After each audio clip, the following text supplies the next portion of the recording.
ඉංග්‍රීසි පේපර් එකේ fill in the blanks ටික ලේසියෙන් fill කරගමු.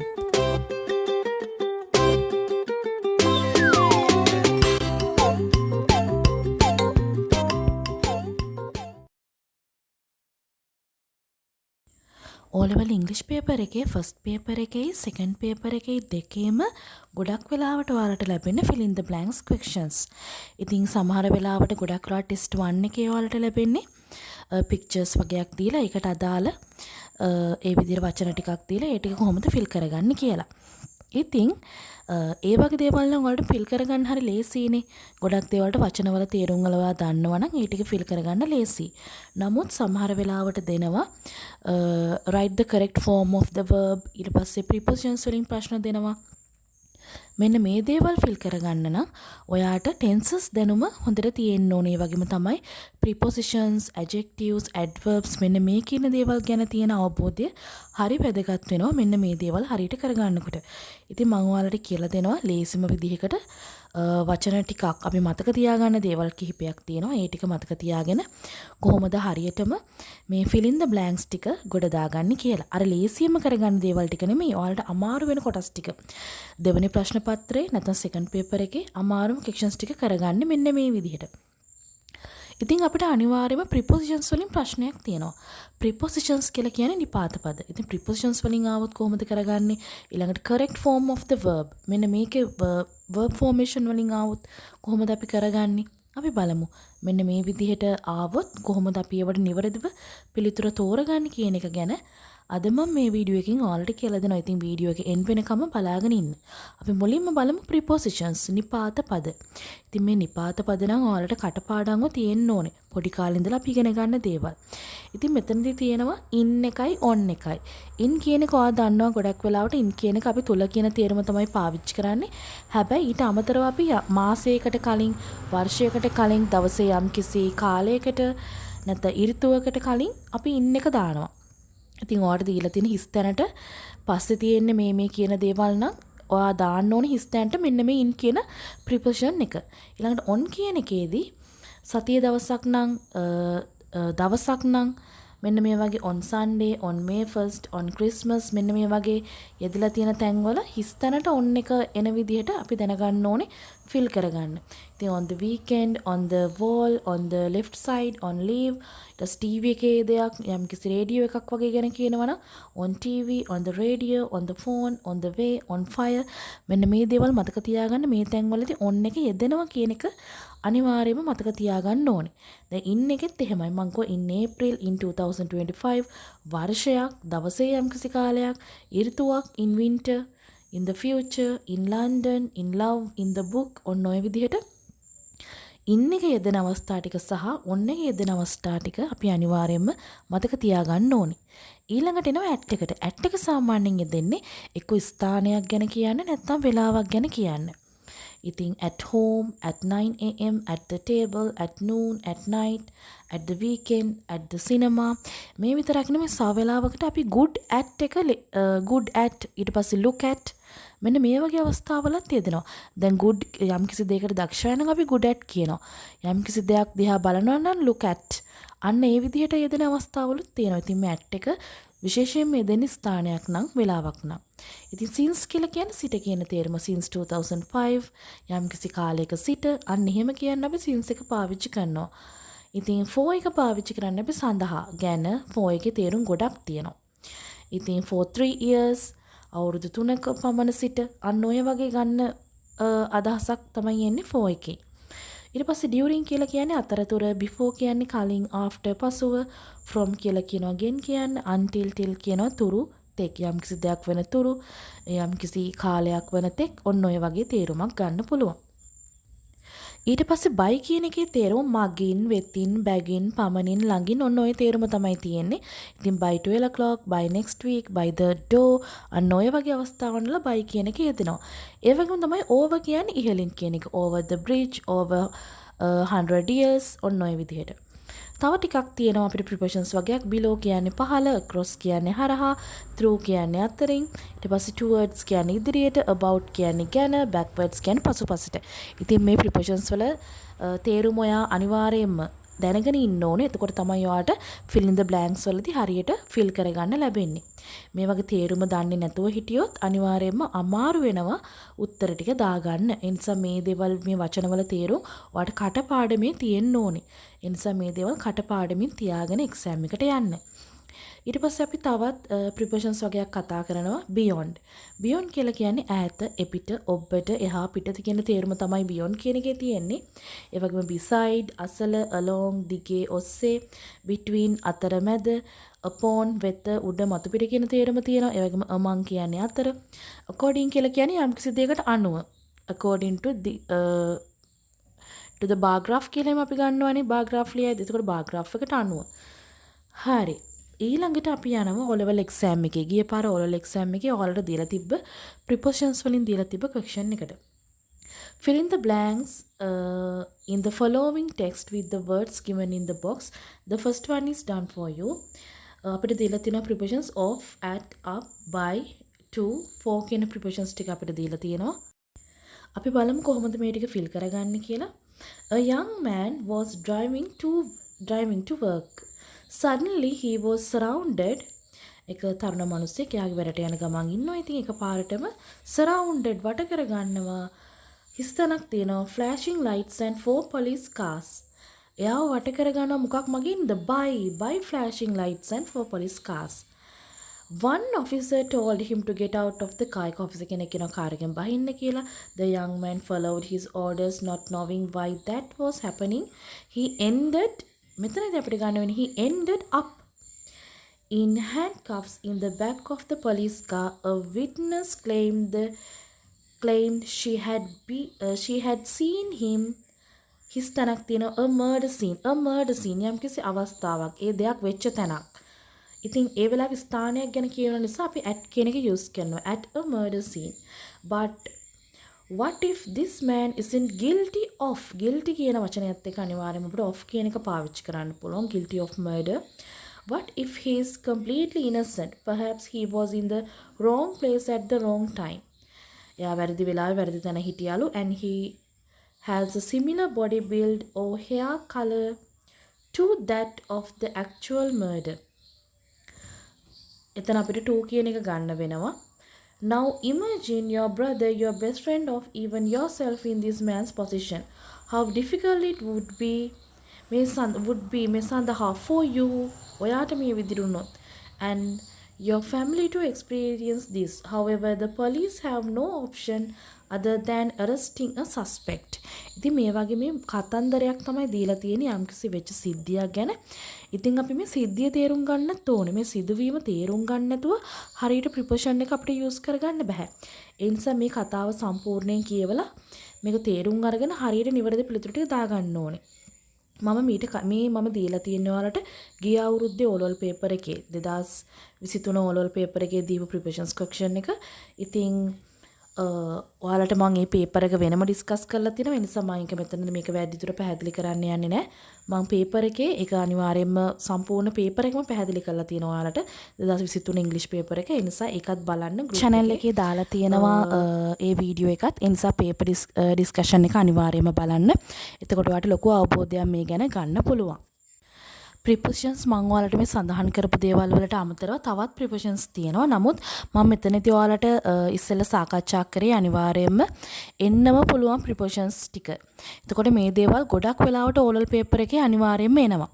ඉතින් ඒ නිසා මේ questions අනිත් past papers උත් අරගෙන මේ prepositions වලින් ඇවිල්ලා තියෙන questions හරියට බලාගෙන ගියොත් ඔයාලට ඕලල් පේපර් එකේ prepositions වලින් එන fill in the blanks ටික හරියට fill කරගන්න පුළුවන්. ඒ නිසා අනිවාර්යයෙන්ම papers කරලා ready වෙලා O level paper එක ලියන්න යන්න කියලා මතක් කරනවා. ඉතින් අපි preposition එක යෙදෙන තැන ස්ථානය හරියට දැනගන්න ඕනේ. ඒ වගේ තමයි මම කලිනුත් සඳහන් කරා මේ වගේ ස්ටෝරි එකක් දෙනකොට ස්ටෝරි එක තේරුම් ගන්න එක හරි වටිනවා. ඉස්සෙල්ලා මේ ස්ටෝරි එක හොඳට තේරුම් ගන්න ඕනේ. නැත්නම් අපිට මේකට පිළිතුරු ලියන්න ගියාට පස්සේ අපිට කොතනටද හරියටම preposition එක එන්නේ කියන එක හොයාගන්න බැරි වෙනවා. ඒ කතාවත් තේරුම් අරගෙන preposition එක එන්න පුළුවන් ස්ථානයට නිවැරදිව preposition එක යොදන්න අවශ්‍යයි.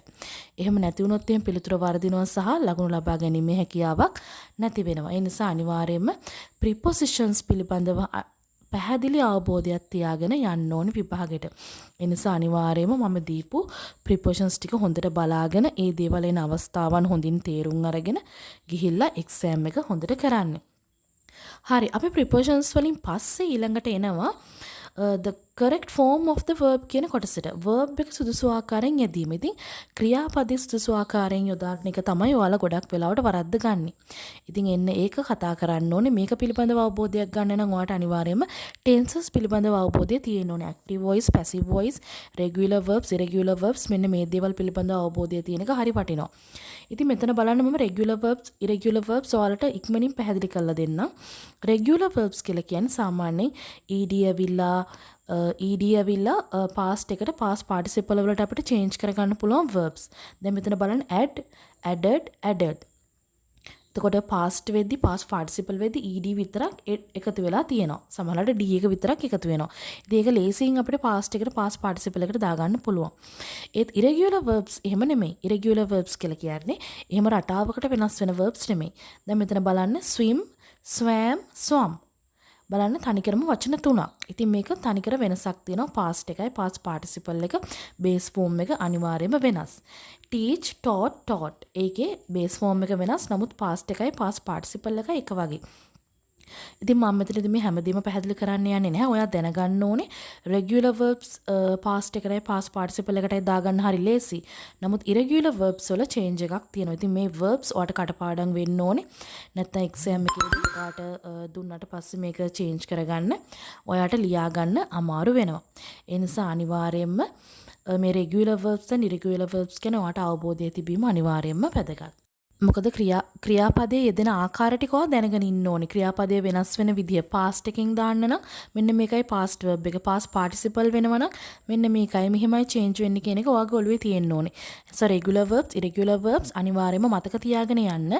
නැත්නම් exam එකේදී ඔයා පටල ගන්නවා මේක අනිවාර්යයෙන්ම. හරි ඊළඟට අපි බලාගමු මම කියලා දෙන ඔයාලට ලේසියෙන්ම මේ දේවල් මතක තියාගන්න පුළුවන් ක්‍රම. පළවෙනි එක තමයි එකම sentence එක because, while හෝ යම්කිසි වචනයකින් තවත් වාක්‍යයක් හා සම්බන්ධව පවතින විට දෙවන වාක්‍ය past වලින් තිබේ නම් පළමු වාක්‍යද past කළ හැකිය. සමහර වෙලාවට ඒක past perfect වෙන අවස්ථා තියෙනවා. මෙතනදී කියන්නේ හිතන්නකෝ යම්කිසි වාක්‍යයක්. මේ උදාහරණ බලන්නකෝ. I කියලා තියෙනවා හිස් තැනක් තියෙනවා my hands because they were dirty. එතකොට මෙතන වාක්‍ය දෙකක්. because කියන එකෙන් මේ වාක්‍ය දෙක join වෙලා තියෙනවා. I wash my hands ඊට පස්සේ they were dirty. වාක්‍ය දෙකක්. හැබැයි දෙවෙනි වාක්‍ය because දාරක හිස් තැනක්නේ. ඒක මම උත්තරේ දාලා තිබුණේ ඒක හිස් තැනක් තියෙන්නේ. අපි අර පැත්තේ බලද්දී they were dirty. මෙතන were කියන එකෙන් අපි දැනගන්නවා මේක past. එහෙනම් because එකට පස්සේ තියෙන වාක්‍ය past නම් because එකට කලින් තියෙන වාක්‍යත් past වෙන්න ඕනේ. එහෙනම් අනිවාර්යයෙන්ම verb එක අපි past tense වලින් තියෙනවා. එහෙනම් I washed කියලා එනවා. past verb එක. past participle නෙමෙයි past verb එක. හරි ඊළඟ එක වාක්‍ය has, have, had හෝ will have තිබේ නම් අනිවාර්යයෙන්ම verb එක past participle වේ. ඔයාට දීලා තියෙන වාක්‍ය ඇතුලේ have, has තියෙනවා නම් has, have, will have කියන ඒවා තියෙනවා නම් අනිවාර්යයෙන්ම verb එක past participle වලින් ඔයා තියන්න ඕනේ. එතකොට අපිට මේ වරහන් ඇතුළේ දීලා තියෙනවා ක්‍රියාපද දෙක lost, see. එතකොට lost කියන එකේ past participle එක lost, එතකොට past participle එක වෙන්නේ lost. අපි lost කියලා දා ගන්නවා. see කියන එකේ see, saw, seen. එහෙනම් past participle එක seen. ඉතින් ඒ නිසා අපි seen කියලා දා ගන්නවා. එතකොට I have lost my bag. Have you seen it? ඔන්න ඔය විදිහට තමයි මේක change කරගන්නේ. ඔයාලා මේ දේවල් ටික මතක තියාගෙන ගියා නම් ලේසියෙන්ම ඔයාලට දීලා තියෙන වාක්‍ය ඇතුලේ මේක තමයි උත්තරේ වෙන්න ඕනේ මේ ක්‍රමයට තමයි අපි තියන්න ඕනේ කියන එක මතක තියාගන්න පුළුවන්. ඒ නිසා මම මේ කියලා දෙන දේවල් ටික හොඳට ඔළුවේ තියාගෙන ගිහිල්ලා පේපර් එකට ලියන්න. ඒතර මේ ලේසි ක්‍රම ටික මතක තියාගෙන යන්න. පළවෙනි sentence එක වාක්‍යයක sentences දෙකක් දීලා තියෙනවා නම් දෙවෙනි sentence එක past නම් ගොඩක් වෙලාවට පළවෙනි sentence එකත් past එකෙන් තියෙනවා. කලාතුරකින් තමයි ඒක past perfect වෙන්නේ. ඒ වගේම තමයි has, have, had ඇවිල්ලා තියෙනවා නම් නැත්නම් will have යදිලා තියෙනවා නම් අනිවාර්යයෙන්ම verb එතන එන ක්‍රියාපදේ past participle එකෙන් තියන්න ඕනේ. මේක බලන්නකෝ. යම්කිසි වාක්‍යයක yesterday, last night, last week, last month, last year යන වචන තියෙනවා නම් verb එක simple past එකෙන් තියන්න ඕනේ. හැබැයි passive voice වාක්‍යයක් වෙන්න බෑ. මොකද ඔයාලා දන්නවා passive voice වලදී අනිවාර්යයෙන්ම past participle verb එක. හැබැයි මෙතන අපි කියන මේ වචන යෙදিলা තියෙනවා yesterday, last night ඔන්න ඔය යෙදিলা තියෙනවා නම් අනිවාර්යයෙන්ම past verb එක තියන්නලු. He his තැනක් rise for lunch yesterday. yesterday කියන තියෙන නිසා අපි eat කියන එකේ past එක තමයි ගන්න. eat, ate, eaten. එතකොට ate කියන වචනේ අපි ගන්නවා. he ate rice for lunch yesterday. ඊළඟ එක. object එක මුලට යෙදෙන විට passive voice නිසා ඒ බව හඳුනාගෙන passive voice නම් verb එක අනිවාර්යයෙන්ම past participle නිසා past participle වලින් තියන්න ඕන. ඔයාලා දන්නවා object එක මුලට එන්නේ passive voice වල. passive voice ඉගෙනගෙන තියෙන ළමයෙක් දන්නවා subject එක නෙමෙයි මුලට එන්නේ passive voice වල object එක. ඉතින් object එක මුලට එනවා නම් passive voice කියලා තේරුම් ගන්න ඕනේ. passive voice වල අනිවාර්යයෙන්ම අපි ක්‍රියාපදේ තියන්න ඕනේ past participle වලින්. ඒතකොට මේ වාක්‍යයේදී Yoshitas phone was ස්තනක් තියෙනවා last week. steal කියන වචනේ steal, stole, stolen. එහෙනම් past participle එක වෙන්නේ stolen. Yoshitas phone was stolen last week. මෙතනින් තේරුම් ගන්න මෙතන last week තිබ්බා කියලා අපි මේක stall විතරක් දාන්නේ නැහැ. මොකද කියලා තියෙන object එකක් නම් යෝෂිත නෙමෙයි මෙතන subject එක. Yoshitas phone. යෝෂිතගේ phone එක. එතකොට object එක තමයි මුලට ඇවිල්ලා තියෙන්නේ. object එක මුලට එනවා නම් මේක passive voice වාක්‍යයක් කියන එක තේරුම් අරගෙන අපි past participle එකෙන් තියන්න ඕනේ. ඊළඟ එක. හිස්තැනට පෙර හිස්තැනට කලින් අපිට දැන් හිස්තැන තියෙනවනේ උත්තරේ දාන්න. ඒකට කලින් am is was were තියෙනවා නම් tense එක continuous ද කියලා බලන්න ඕනේ. continuous tense එකක් නම් අනිවාර්යයෙන්ම verb එකට ing එකතු කරන්න ඕනේ. ඒ වගේම තමයි හිස්තැනෙන් පස්සේ am is was were විල ඊට පස්සේ හිස්තැනක් තියෙනවා නම් අපි මේක tense එක හරියට බලලා ing දාන්න ඕන නම් ing දාගන්න ඕනේ. දැන් මේ උදාහරණ දෙක බලන්නකෝ. he was කියලා තියෙනවා හිස්තැනක් තියෙනවා along the beach yesterday. ඒතර අපි බලනවා was කියන එක තියෙනවා. එහෙනම් ක්‍රියාපදයේ අනිවාර්යයෙන්ම ing form එකකින් continuous වලින් අපි දාලා තියෙනවා. he was jogging along the beach yesterday. මෙතන yesterday තිබ්බා කියලා past එකකින් තියන්නේ නැහැ. ඒකත් මතක තියාගන්න ඕනේ. මොකද හේතුව මෙතන අනිවාර්යයෙන්ම was කියන එක use වෙලා තියෙනවා. එතකොට ඒ අදාළ විදිහට continuous වලින් අපි තියනවා. ඊට පස්සේ මම තව example එකක් දීලා තිබ්බා. ඒකත් ඒ විදිහමයි. හරි. ඊළඟට වාක්‍ය will හෝ shall. will shall දෙක තියෙනවා නම් ඊට පස්සේ තියෙන will shall එකට පස්සේ එම් පිටම verb එකක් තියෙනවනම් ඒ verb එක තියෙන විදිහටම තියෙනවා. හැබැයි will එකට පස්සේ එන verb එක will be එන වෙලාවට නෙමෙයි will විතරයි. will එකට පස්සේ verb එකක් තියෙනවනම් shall එකට පස්සේ verb එකක් තියෙනවනම් ඒ ක්‍රියාපදේ තියෙන විදිහටම තියන්නේ. මෙන්න මේ විදිහට Malmi will ඉස්තනක් තියෙනවා the project. එතන Malmi will complete the project. ඒකට මුකුත් කරන්නේ අපි ක්‍රියාපදයට will එකට shall එකට පස්සේ එහෙම තියෙනවා verb එක. ඊළඟ මෙලෙස be ලෙස වරහන් ඇතුලේ be කියලා දීලා තියෙනවා. එතකොට වර්තමානද අතීතද කියලා චුට්ටක් කල්පනා කරලා වාක්‍ය am is was were එන විදිහ බලලා නිවැරදිව දාන්න ඕනේ. දැන් we කියලා තියෙනවා හිස්තනක් late for class yesterday. දැන් මේක පේනවා අතීත කාලයි කියලා.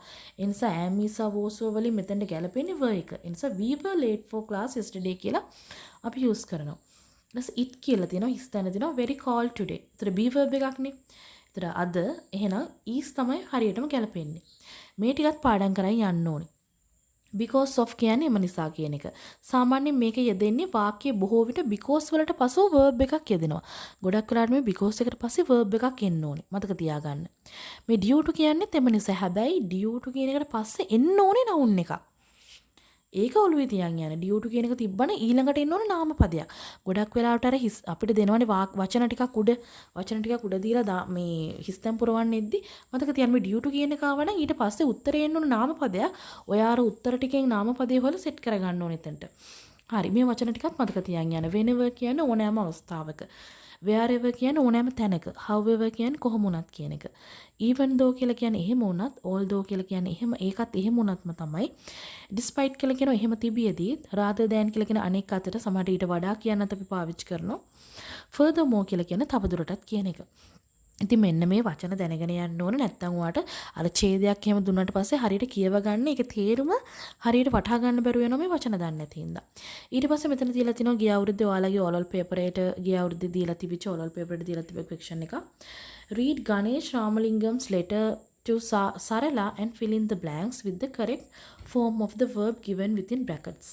මම කලින් කිව්වා වගේම මම මේ ගිය අවුරුද්දේ full paper එක සාකච්ඡා කරලා ඩිස්කස් කරලා YouTube channel එකට දාලා තියෙන්නේ. ඔයාලට ගිහිල්ලා ගිය අවුරුද්දේ paper එක සම්පූර්ණයෙන්ම first paper එක second paper එක සම්පූර්ණයෙන්ම channel එකෙන් බලන්න පුළුවන්. මම ඒ නිසා මෙතන මේක සම්පූර්ණයෙන්ම කියලා දෙන්නේ නැහැ. මම මේ verb එක වෙනස් කරලා අවිල්ලා තියෙන විදිහ විතරයි ඔයාලට මේ වෙලාවේදී කියලා දෙන්නේ. එතකොට මේ letter එකක් දීලා තිනවා අපිට correct form of the verb එක නිවැරදි ආකාරයෙන් තියන්න තමයි අපිට තියෙන්නේ. එතකොට hope you are doing well. I would like to know how you are getting on. I am thinking about you and your well-being, especially during these difficult times. Write to me or call me whenever you need any help. Also it be verb එකක් දාන්න කියලා තියෙනවා. මේ සාමාන්‍ය present tense වලින් මේක යන්නේ. ඒ නිසා අනිවාර්යයෙන් මෙතන ගැලපෙන්නේ is. A pleasure for me to hear how you are කියන එක තියෙනවා. එහෙනම් continuous වලින් අපිට තියන්න පුළුවන් are progressing in your studies. Are there any subjects or topics that you find particularly challenging? So remember කියන එක වෙනස් කරන්න අවශ්‍ය නැහැ. ඒක එහෙම දානවා. Remember it's perfectly normal to encounter difficulties along the way and I am here to help you overcome any problem you are like to මුහුණ දෙන්න face. ඒතර ඒක එහෙමම දාන්න පුළුවන් අපිට. I would also like to discuss what you plan for your future. Have you thought about what you would like to pursue after? සම්පූර්ණ කිරීමෙන් පසුව එන completing. ඔන්න ඔය විදිහට answers ටික දාගන්න පුළුවන්. හරි. අපි එන ඊළඟට ඔයාලට tenses ටික අනිවාර්යයෙන්ම අවශ්‍යයි කියලා මම කිව්වා. tenses ටික අමතකයි කවුරු හරි ඉන්නවනේ මෙන්න මේක බලලා තේරුම් ගන්න. present, past, future, simple, continuous, perfect continuous මම දීලා තියෙන වචන ටික මේ ලේසි ක්‍රමය මේක පොඩ්ඩක් ඔලුවට දාගන්න. මෙන්න මේ විදිහට සරලව මතක තියාගන්න. මම පැහැදිලි කරන්න යන්නේ නැහැ. simple present නම් කොහොමද? simple past නම් කොහොමද වෙන්නේ? මතක තියාගන්න. පැසිව් වොයිස් අමතක කෙනෙක් ඉන්නවනම් මෙන්න පැසිව් වොයිස් එකත් මම දීලා තියෙනවා චේන්ජ් වෙන විදිය. ටෙන්ස් එකත් එක්කම චේන්ජ් වෙන විදිය දාලා තියෙනවා. ඒකත් මතක තියාගන්න. present simple නම් කොහොමද වෙන්නේ? Emma writes a letter. A letter is written by Emma. ඔයාලා දන්නවා පැසිව් වොයිස්. පැසිව් වොයිස් එකෙන් මෙන්න මේ විදියට චේන්ජ් වෙනවා. හරියට මෙන්න මේ දේවල් අවබෝධයෙන් ගිහිල්ලා නිවැරදිව විභාගෙට උත්තර ලියන්න ඕනේ. අර මන් දීලා තියෙන හැමදේම correct form of the verb ඊට පස්සේ preposition එකක් ආවොත් ඔයාලා කොහොමද ලියාගන්නේ? මේ හැමදේම අර මම මතක තියාගන්න කියපු ඒවා විශේෂයෙන්ම මතක තියාගෙන ගිහිල්ලා හරියට exam එකට ලියන්න ඕනේ. ඒ නිසා පැහැදිලිව අර මතක තියාගන්න කියපු වචන ටික ඔක්කොම මතක තියාගෙන යන්න. ඊට පස්සේ හරියට කොතනදද මේ දේවල් යෙදෙන්න ඕනේ? past වලින් තියන්න ඕන තැන් මොනවාද? past participle එකෙන් verb එක තියන්න ඕන තැන් මොනවාද? passive voice නම් අපි මොකද්ද කරන්නේ? passive voice නම් අනිවාර්යයෙන්ම verb එක past participle. මෙන්න මේ දේවල් අනිවාර්යයෙන්ම මතක තියාගන්න ගිහලා හොඳට exam එක ලියන්න. එහෙනම් මේ channel එකත් අනිවාර්යයෙන්ම subscribe කරන්න. ඔයාලා හැමෝටම සුබ දවසක්.